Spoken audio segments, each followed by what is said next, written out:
نشرة المصري اليوم من القاهرة والناس، أهلا بكم وإليكم أبرز العناوين.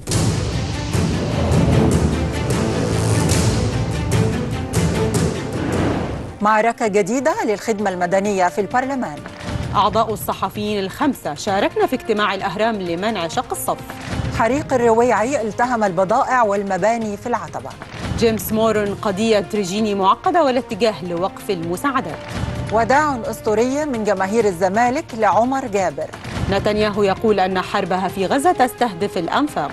الأسد يخضع لمطالب سجناء حماه بالإفراج عن 800 معتقل.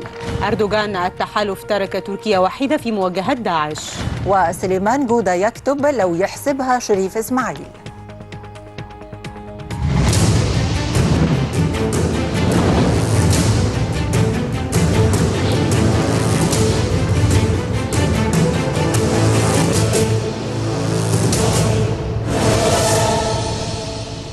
ومن العناوين إلى التفاصيل. اشتعلت معركة مشروع قانون الخدمة المدنية من جديد، حيث أقرت لجنة القوى العاملة بمجلس النواب 28 مادة من القانون اليوم، وأدخلت عددا من التعديلات، فيما أعلنت تنسيقية تضامن اعتزامها إرسال إنذار على يد محضر إلى الدكتور علي عبد العال رئيس مجلس النواب لتحذيره من مغبة إعادة مشروع قانون مرفوض على ذات الفصل التشريعي.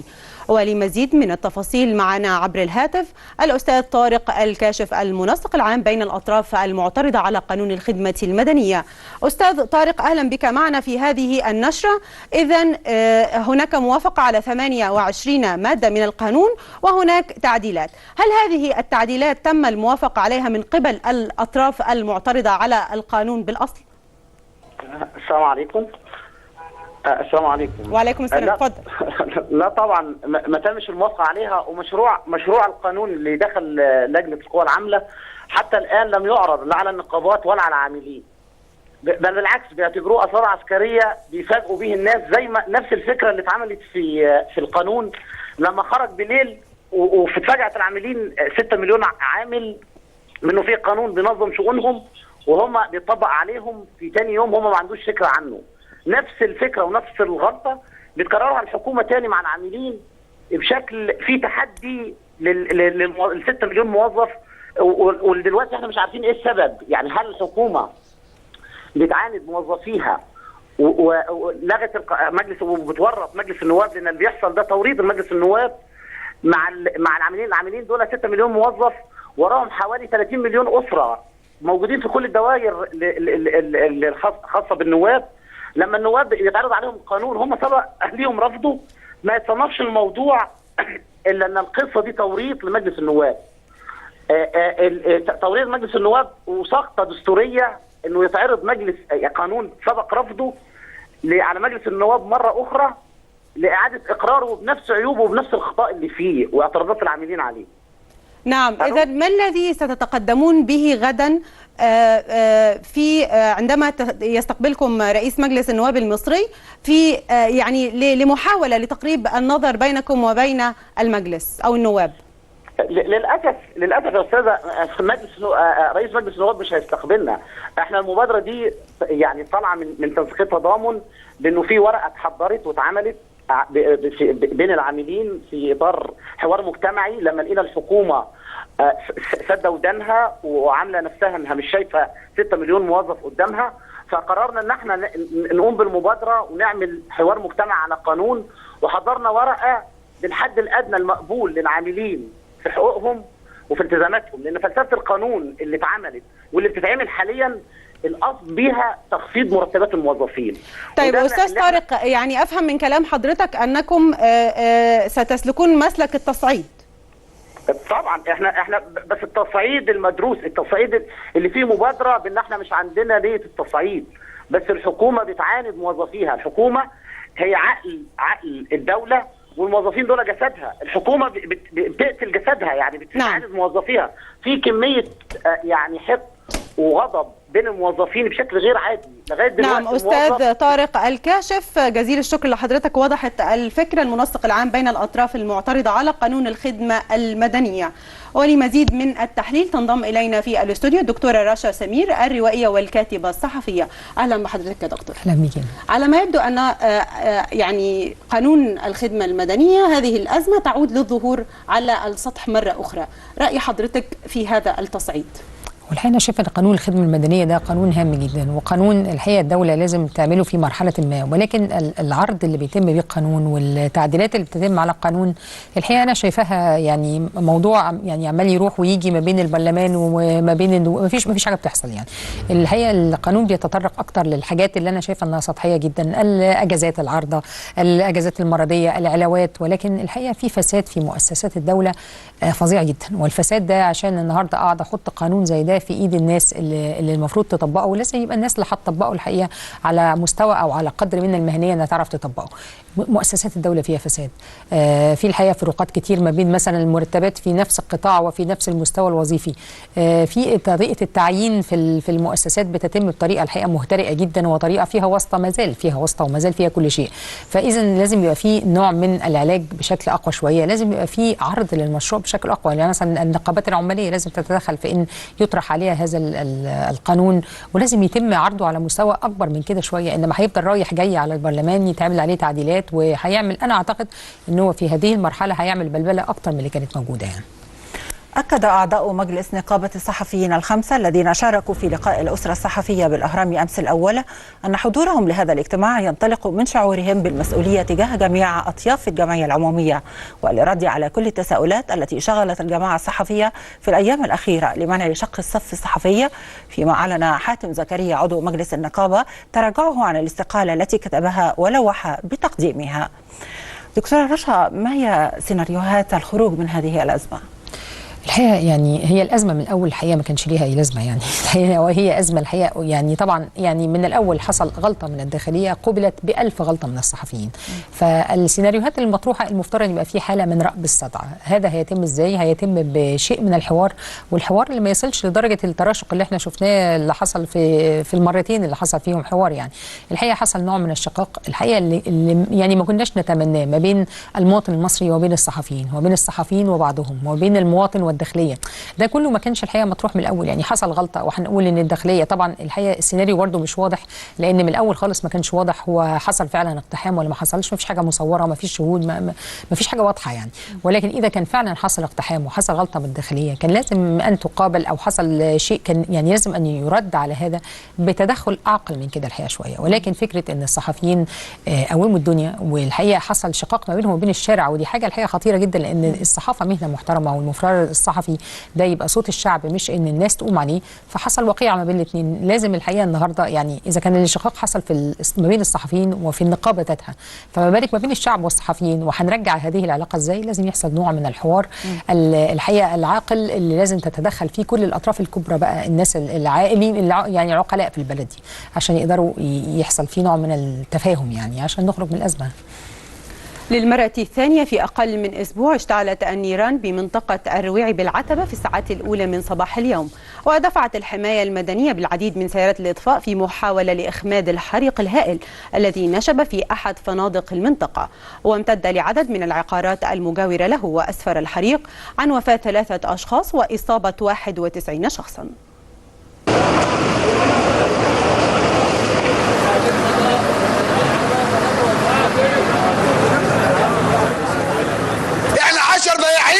سيطرنا على شارع النهارده 100 واحد ولا 300 واحد وما عرفناش نحوش على السفرش واحد. انا اعلي الناس دي كلها، انا نفسي بضاعتي 40 مليون جنيه هتروح فين تحت الناس؟ العمار اللي عليها حصانه اهي، العمار اللي عليها حصانه اهي، ما خلوش النار اهي، ما تصور دول عمار عليها حصانه عشان صحابه مشواه، لكن الناس دي غلابه. احنا كده متدمرين. انا ما تجيش على الخسائر بتاعتي انا، كان 1000 ولا 2 ولا مليون ولا 2، في ناس يتخرب بيت ابوها في 20 و30 و40 مليون. انت ما بتبصش لواحد، لو جت لواحد اساسا سهله. اما الفروشه كلها كده تتساب. العماره دي بدا الاول الحريق هنا، العماره في النص دي من الساعه 11 ونص بدات هنا العماره، واول سيارات اطفاء بس جت واحده، عمالين نقول لهم يا جماعه الواحده مش هتكفي، لازم حد يساعدهم. سابوها لغايه ما امتدت للشارع اللي ورا، والشارع فيه فرق شارع عماره الاندلس دي اللي جت في التلفزيونات، باعين العماره الاول هي اللي في النص دي الاول، وبعد كده قدامكم اهي امتدت للعماره اللي فيها محلات رشدان، والعمارات اللي ورا اللي فيها محلات المعموره وشارع العسيلي. وادي الناس من الصبح من الساعه 12 معانا واقفين كلهم بيشيلوا وبيعملوا. الخسائر الفلوس تتعوض، انما تعب الناس يتعوض من ايه؟ الدفاع المدني من اول سنه كان موجود بس على قد امكانياته. فين بقى الدفع؟ فين مساعدات القوات المسلحه؟ مفيش.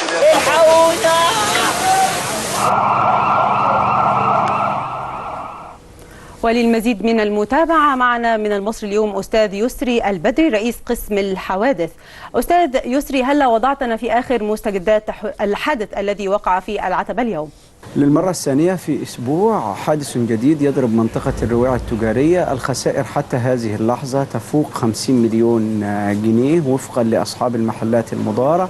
أكثر من 238 محل ومخزنا تعرضت للدمار. الأسباب الأولية للحادث أنه ماس كهربائي امتد لأحد الفنادق بفندق الأندلس، ثم امتد لأربع عمارات مجاورة. قوات الحماية المدنية استمرت 12 ساعة في محاصرة النيران، ولكنها وجدت بعض الصعوبات، منها ضيق الشوارع ومنها استخدام أصحاب المحلات لمواد قابلة للاشتعال ومواد بلاستيكية ساعدت على تجدد النيران أكثر من مرة. النيابة العامة انتهت من معاينة مكان الحريق وشكلت لجنة هندسية لتحديد أن العقارات المضارة صالحة للعمل مرة أخرى. أيضا النيابة العامة انتدبت المعمل الجنائي، ولكن هنا يبقى سؤال: هل هناك توافر لإجراءات واشتراطات الأمن الصناعي في هذه المحال والمحال التجارية، خاصة أنه هذا الحادث هو الحادث الثاني خلال أسبوع، ويبقى أن رئيس الوزراء ذهب إلى المنطقة اليوم لتفقد آثار الحريق، ولكن يجب على الحكومة أن تقوم بدور خلال الفترة المقبلة لنقل هذه المحلات خارج الكتلة السكنية. الرئيس عبد الفتاح السيسي أكد أن القضية الفلسطينية تمثل أولوية مصر الخارجية وما تتمتع به من مكانة في وجدان المصريين. وأضاف خلال لقائه الرئيس الفلسطيني محمود عباس أن مصر ستواصل مساعيها الدؤوبة من أجل إقامة الدولة الفلسطينية وعاصمتها القدس الشرقية، فيما بحث الرئيس سبل التنسيق فيما يتعلق بالخطوات التي سيتم اتخاذها في إطار مجلس الأمن بالأمم المتحدة، لا سيما ضوء تولي مصر رئاسة مجلس الأمن الشهر الحالي.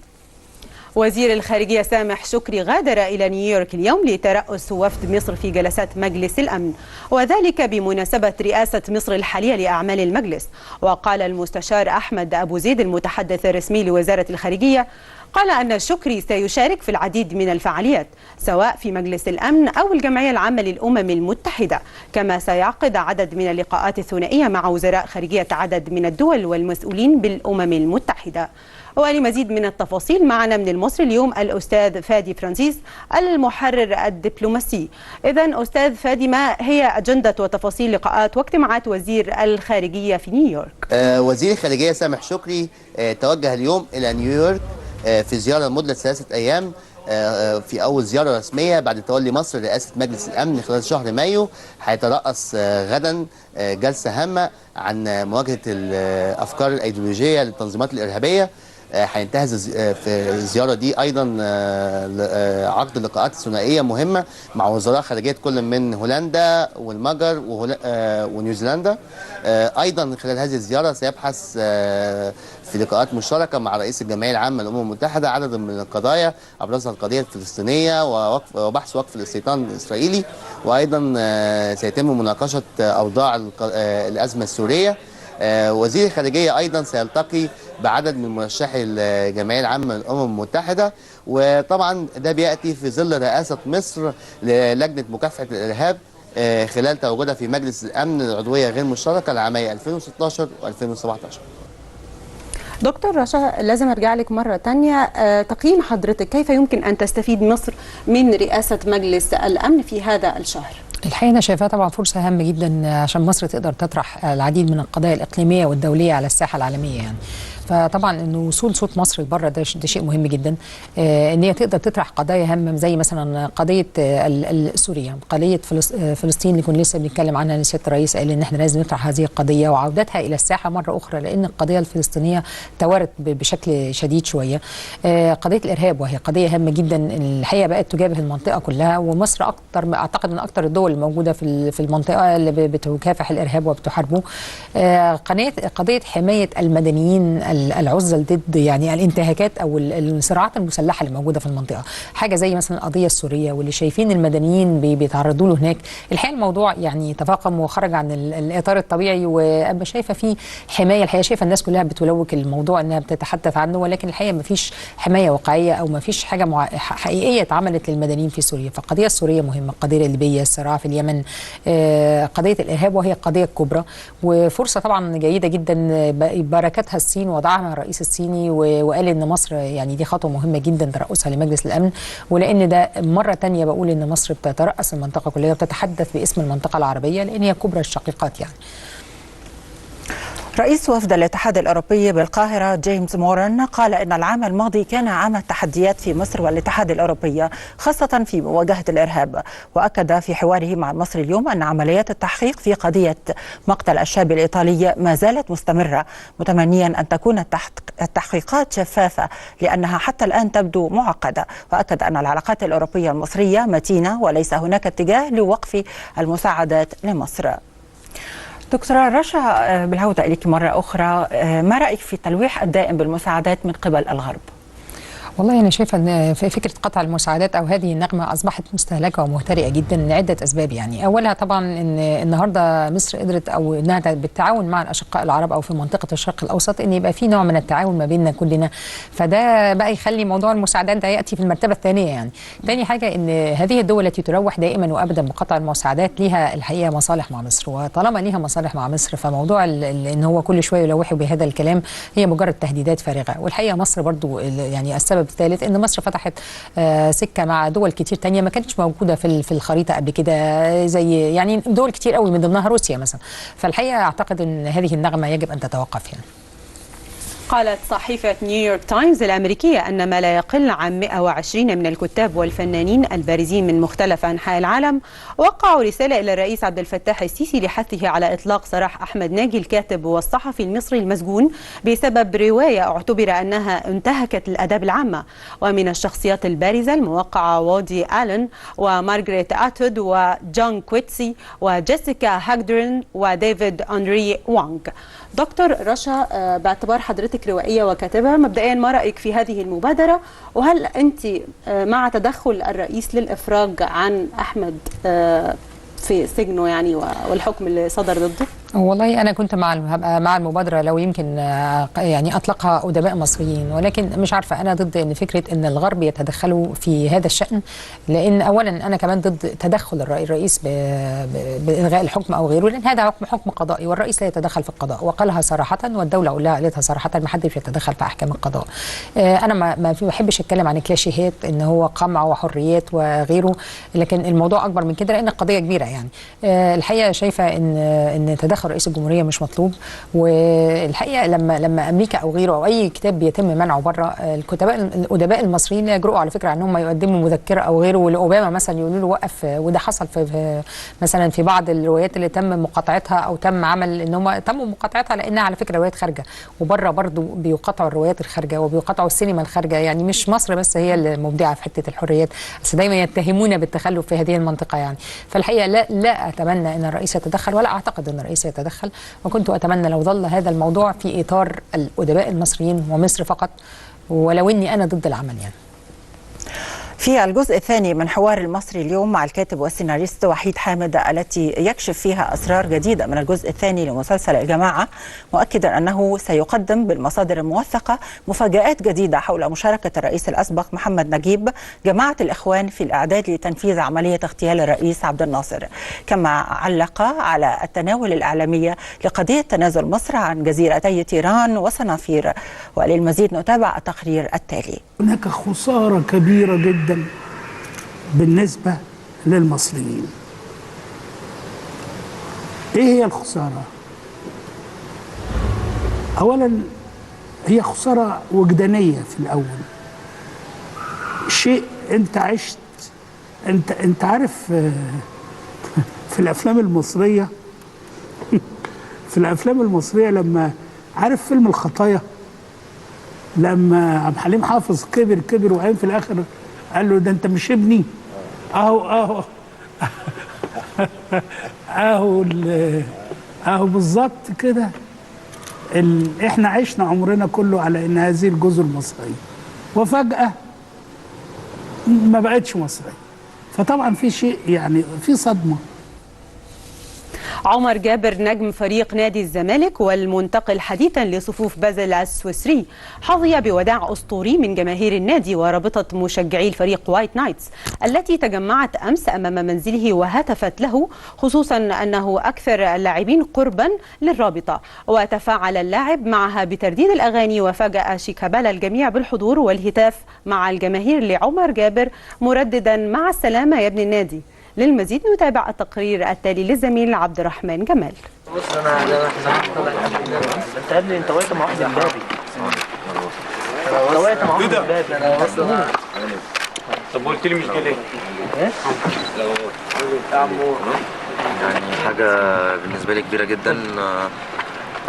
عمري ما انا من وانا صغير لحد دلوقتي ما كنت اتخيل او اتوقع المشهد زي دوت، مشهد مؤثر جدا.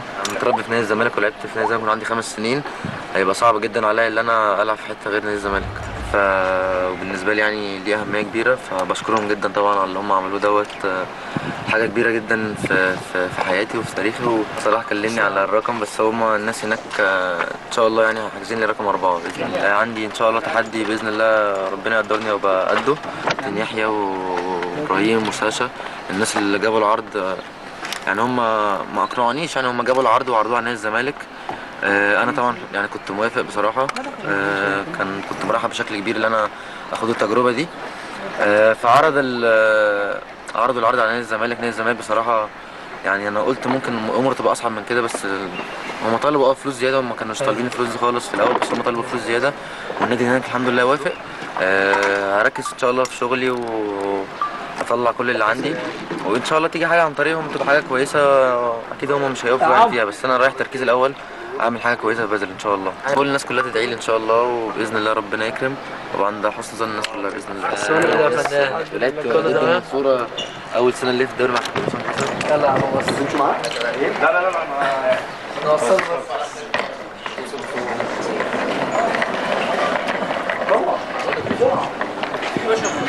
مين مسك؟ لا في ناس كتير بحبها والله. مين واحد قريب مني؟ ناس كتير. اكتر واحد قريب مني شيكا.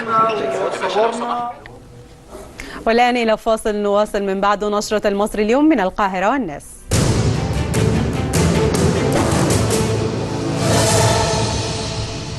عودة لنشرة المصري اليوم من القاهرة والناس وإلى الشأن الخارجية. رئيس الوزراء الإسرائيلي بنيامين نتنياهو قال إن تل أبيب غير معنية بتصعيد الأوضاع على الحدود مع قطاع غزة، وذكر في كلمة له خلال الاجتماع الأسبوعي لمجلس الوزراء الإسرائيلي أن حكومته ستواصل بذل كل الجهد من أجل كشف الأنفاق في قطاع غزة وتدميرها. دكتورة رشا، ما تعليقك على تصريحات نتنياهو؟ أنا شايفة أن نتنياهو دايما بيتكلم بنوع من التطرف السياسي والصلف في حديثه، يعني ومما أدى على فكرة إلى أنه خسر أطراف كتير جدا كانت بتدعمه. يعني مثلا ألمانيا بحسب ما كان مكتوب في مجلة دير شبيجل القريب أن رئيس وزراء ألمانيا قالت أن احنا هنبتدي نعيد نظرنا في التأييد المطلق لإسرائيل، لأن الحقيقة بدأ نتنياهو يبتدي يمارس نوع من القهر يعني في إسرائيل غير مفهوم. والحقيقة فكرة إقامة دولة فلسطينية هم بدأوا يشوفوا في ألمانيا أن فكرة إقامة دولة فلسطينية بقى بعيد الألمانيا خالص، مما سيخلق صراع داخلي مرة أخرى في فلسطين. فبدأ يبقى في شوية يعني عدم، يعني كان في انحياز مطلق لإسرائيل، ولكن بدأت دول العالم كلها تعيد النظر مرة أخرى في انحيازها الدائم لإسرائيل بسبب تصريحات نتنياهو. فأعتقد أن هو نفسه لازم يعيد النظر في تصريحاته يعني. تلتقي مجموعة أصدقاء سوريا في باريس اليوم ضمن اجتماع دعت إليه فرنسا يضم وزراء خارجية عدد من الدول منها ألمانيا وبريطانيا والسعودية والإمارات وقطر بهدف التحضير لاجتماع آخر بعنوان مجموعة الدعم لسوريا لمساعدة المعارضة لتكون أكثر قوة وتماسكا وحثها على المشاركة في المفاوضات. فيما دعا وزير الخارجية الفرنسي جان مارك أوغو روسيا للضغط على السلطات الروسية من أجل وقف عمليات القصف. دكتور رشا، تقييمك للجهود الدولية تجاه الأزمة السورية حتى الآن؟ أنا شايفة أن الوضع الحقيقة بقى قبيح جدا في سوريا، والجهود الدولية الحقيقة كلها أنا شايفة أن سوريا دي بقت كعكة والجميع بيسعى وراء أنه تقسيمها وكل واحد بيدور على مصلحته فين. فإذا كان أمريكا ولا روسيا ولا كل الدول بتدور على نفسها وتدور على كل واحد بيعمل حاجة لسوريا أو يعمل حاجة ضدها بيدور على مصلحة. ولكن الحقيقة قصف المؤخر اللي حصل في حلب حاجة مخزية جدا، أن يتم قصف مستشفيات ويتم قصف أطفال يعني ما فيش أنا مش شايفة في جهود الدولية الحقيقة، أنا شايفاها جهود مطروحة على الترابيزة فقط لا شيء إلا غير.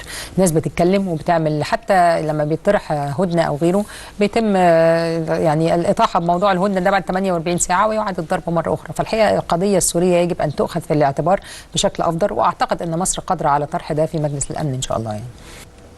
المرصد السوري لحقوق الإنسان أكد على التوصل لاتفاق مبدئي لإنهاء إضراب نحو 800 سجين في سجن حماه أغلبهم من المعتقلين السياسيين، وذلك بعد أن وافق النظام على طلباتهم بالإفراج عن المعتقلين السياسيين المحتجزين دون اتهام. وسينهي الاتفاق عصيانا بدأ الأسبوع الماضي في السجن بعدما تمرد سجناء سياسيون عقب نقل 5 نزلاء إلى سجن صدنايا لتنفيذ أحكام بالإعدام أصدرتها محكمة عسكرية. ميليشيات الحوثي والمخلوع صالح شنت قصفا عنيفا على مواقع المقاومة الشعبية والجيش الوطني في الجبهة الشرقية لمدينة تعز. وأكدت مصادر دبلوماسية أن الاتصالات التي أجريت مع وفدي المحادثات من قبل سفراء الدول 18 ووزير الخارجية الكويتي لم تنجح في تقريب وجهات النظر بين الحكومة والإنقلابيين. فيما يلتقي اليوم المبعوث الأممي إسماعيل ولد الشيخ برئيسي الوفدين لبحث المعوقات التي حالت دون مواصلة المشاورات المباشرة. دكتور رشا، هل تتوقعي أن ينجح المبعوث الدولي في اليمن في إعادة الأطراف المتنازعة إلى طاولة المفاوضات مرة أخرى؟ والله أتمنى إن شاء الله أن ده يحدث، وأعتقد أن هم يعني في الطريق لده، ولكن يجب الحقيقة أن يكون هناك إطار واضح لمناقشة كل المشاكل الأمنية والسياسية والاقتصادية الموجودة في المنطقة. يجب أن يكون هناك إطار زمني محدد، يعني ما ينفعش بقى المحادثات دي تستمر للأبد زي القضية الفلسطينية كده. لازم الحقيقة يكون هناك كلام واضح وصريح عن ضرورة نزع السلاح في المنطقة. الأهم من هذا وذاك الحقيقة لازم أن ينسحب الحوثيين من المناطق التي تمت السيطرة عليها، أو المتمردين الحوثيين من المناطق التي وقعت تحت سيطرتهم، لأن المدنيين هناك يعاني، واليمن الحقيقة بلد فقيرة وفيها كمية سلاح، يعني موضوع صعب جدا ومعقد جدا، ووجودها على الخريطة الحقيقة وجود هام جدا. فأنا عندي أمل إن شاء الله أن هذه، أو يعني الناس كلها والدنيا كلها عندها أمل المفاوضات تنجح، ولكن في إطار زمني محدد وواضح. نشر الليبيون على مواقع التواصل الاجتماعي رسالة من مسؤول في الأمم المتحدة موجهة للجيش الليبي حول أحداث بنغازي تشير إلى أنه سيرسل رسالة مماثلة لأحد قادة الميليشيات الإرهابية المرتبطة بداعش، وتطلب الرسالة الموجهة من نائب الممثل الخاص للأمم المتحدة إلى رئيس أركان الجيش الوطني الليبي التعاون لإجلاء المدنيين الليبيين والعمال المهاجرين من مناطق سيطرة التنظيم من جماعات الإرهاب في مدينة بنغازي. دكتورة رشا، كيف تقرأين الوضع في ليبيا بعد تسليم الحكومة الليبية مهام عملها؟ أعتقد أن كان مهم جدا يكون في حكومة وفاق فعلا موجودة في ليبيا، بدلا من المنازعات اللي كانت بتتم ما بين الحكومة شرقا والحكومة غربا، ووجود طبعا حكومة ووجود برلمان وغيره سوف سيتيح لليبيا أن يعني يكون في هناك إعادة منظومة الدولة، لأن الحقيقة ليبيا كانت ما عادش فيها دولة. فالنهارده وجود حكومة قادرة تسيطر على الموقف وقادرة تتفاوض ده شيء الحقيقة مهم جدا. الحكومة دي قبل كده اتطرحت قبل كده كتير، ولكن ما كانتش عارفة تستلم مهام عملها نتيجة وجود متمردين ونتيجة وجود معارضين داخل ليبيا. نتمنى هذه المرة الحقيقة أن تستطيع الحكومة الليبية في إعادة السيطرة على الوضع الخطير جدا في ليبيا. الرئيس التركي رجب طيب أردوغان اتهم دول التحالف الدولي الذي يقاتل تنظيم داعش الإرهابي بأنها تركت بلاده تحارب التنظيم المتشدد بمفردها. وقال أردوغان خلال خطابه في اسطنبول، قال أن تركيا عانت نتيجة محاربتها للإرهاب ولا أحد عانى بخسائر مثلها، مؤكدا أن تركيا رفعت حالة التأهب القصوى بعد سلسلة من الهجمات شنها متشددون في مناطق عدة من بينها أنقرة واسطنبول. دكتور رشاد، تقييمك لهذه التصريحات، هل تتفقي مع أردوغان بأن تركيا حقا هي من عانت من الإرهاب دونا عن غيرها من الدول؟ هو والله يبدو من تصريحات أردوغان أنه هو عايش في العالم لوحده، يعني ما فيش دول تانية حواليه. هو أكتر واحد على فكرة صدر إرهاب، وأكتر واحد حاطط إيده في القضية السورية أكتر من السوريين نفسهم. والحقيقة هو لو كان عايز يتعاون مع المنطقة كلها كان قدر يتعاون، ولكن حتى انضمامه لجماعة الإخوان اللي هي الإخوان الإرهابية اللي هي بتمارس الإرهاب في المنطقة كلها، ودايما يزعم أن جماعة الإخوان ملهاش علاقة بأي حاجة، وبالدليل أن رئيسه يعني إن هناك حصل انشقاق داخل تركيا نفسها بسبب تصريحاته داود أغلو بالظبط وانسحابه. ده معناه الحقيقه ان حصل خلاف وفي شقاق سياسي ما بينه وما بين داود أغلو. فاذا يعني الحقيقه التصريح اللي هو بيقوله تصريح عنتري جدا. طب ومصر تعمل ايه لما تركيا تبقى عانت من الارهاب؟ والارهاب عانى منه كل دول العالم يعني، وباريس وامريكا وغيره يعني. فالحقيقه هو ان هو وجوده لوحده كده ان هو بيعاني من الارهاب حاجه مضحكه جدا. هو شخص مضحك على فكره. ولي عهد المغرب الأمير مولاي الحسن يحتفل بعيد ميلاده 13 في العاصمة الإماراتية أبو ظبي، حيث يوجد هناك في زيارة خاصة برفقة والدته الأميرة سلمى وشقيقته الأميرة خديجة، علما بأن العاهل المغربي الملك محمد السادس في جولة قادته لعدد من دول الخليج. البرلمان اليوناني أقر إصلاحا غير شعبي لنظام التقاعد بأصوات نواب الغالبية الحكومية، في حين صوت ضده كل نواب المعارضة. ويطالب الاتحاد الأوروبي وصندوق النقد الدولي بهذا الإصلاح، فيما ترفضه المعارضة والنقابات المهنية في اليونان. وكانت الشرطة اليونانية أطلقت الغاز المسيل للدموع على مجموعة من المتظاهرين الذين احتشدوا أمام البرلمان احتجاجا على سياسة التقشف التي ستنتهجها الحكومة.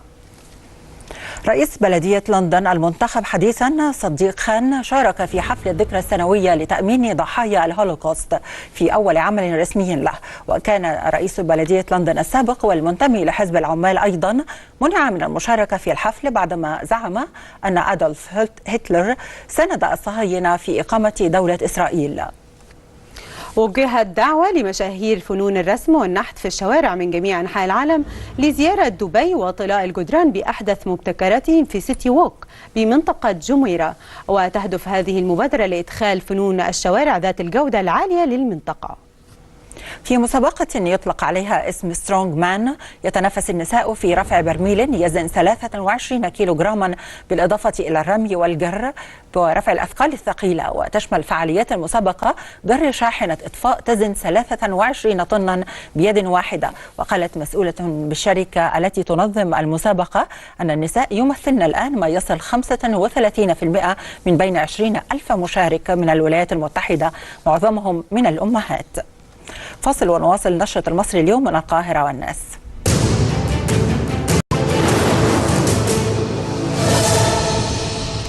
عودة مرة أخرى لنشرة المصري اليوم من القاهرة والناس، والآن موعدنا مع مقال اليوم من المصري اليوم.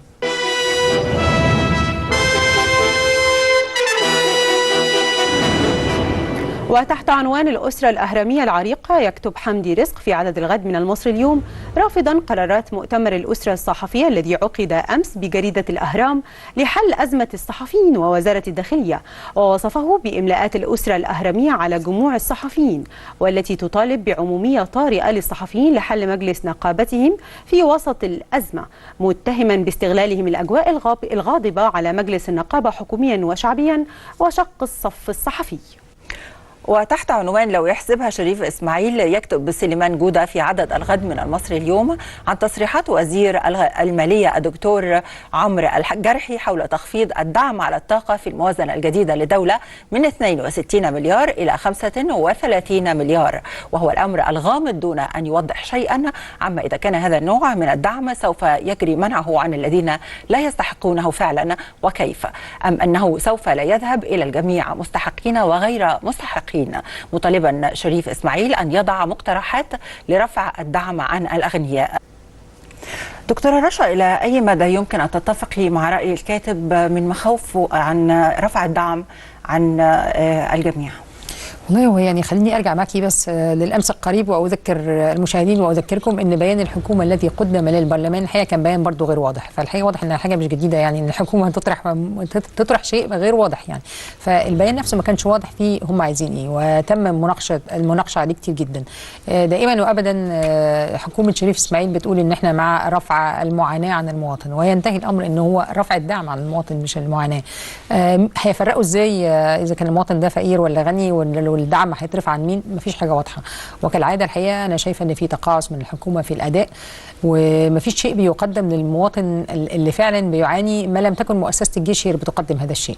فالحقيقه الحكومه مسؤوله والمواطن ما زال بيعاني والاسعار بتطلع، والتحكم في الاسعار الحقيقه يعني الكلام اللي بيطرح على الشاشات ان احنا متحكمين في الاسعار وان رمضان داخل، ده الحقيقه كله كلام بيطلق على شاشات التلفزيون بس. فانا متفقه مع كاتب المقال تماما الحقيقه فيما قاله يعني. والآن نتعرف على أبرز ما قيل عن حرية الصحافة والتعبير والداخلية ونقابة الصحفيين.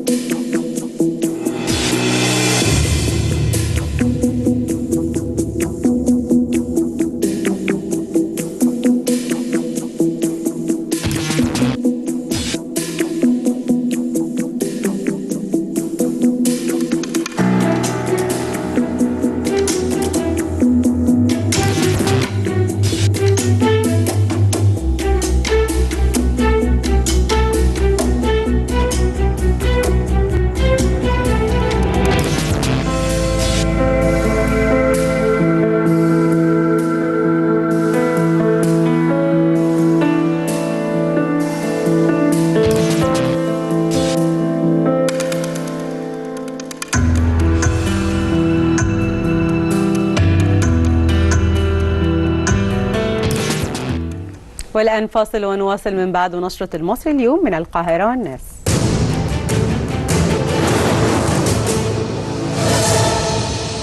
عودة لنشرة المصري اليوم من القاهرة والناس، والآن موعدنا مع صندوق الدنيا من المصري اليوم.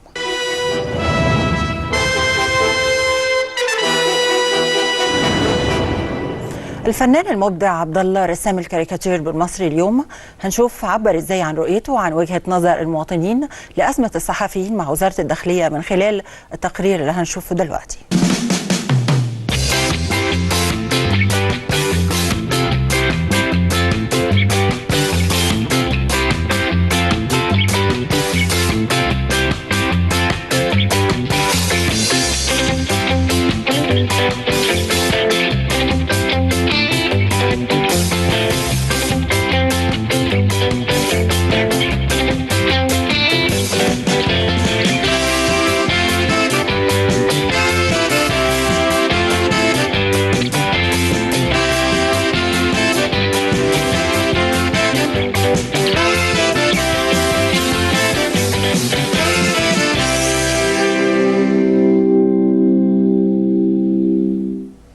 ودلوقتي نتعرف على حالة الطقس.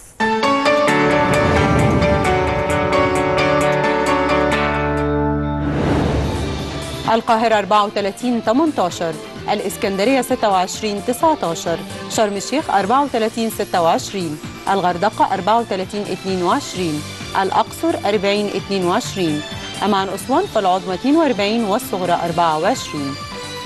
وبهذا نكون وصلنا لنهاية أخبارنا النهاردة. واشكرك نهد. شكرا دكتور رشا. أشكركم شكرا جزيلا. تلتقون غدا ونشرة المصري اليوم من القاهرة والناس، وبعد قليل تلتقون مع إبراهيم عيسى.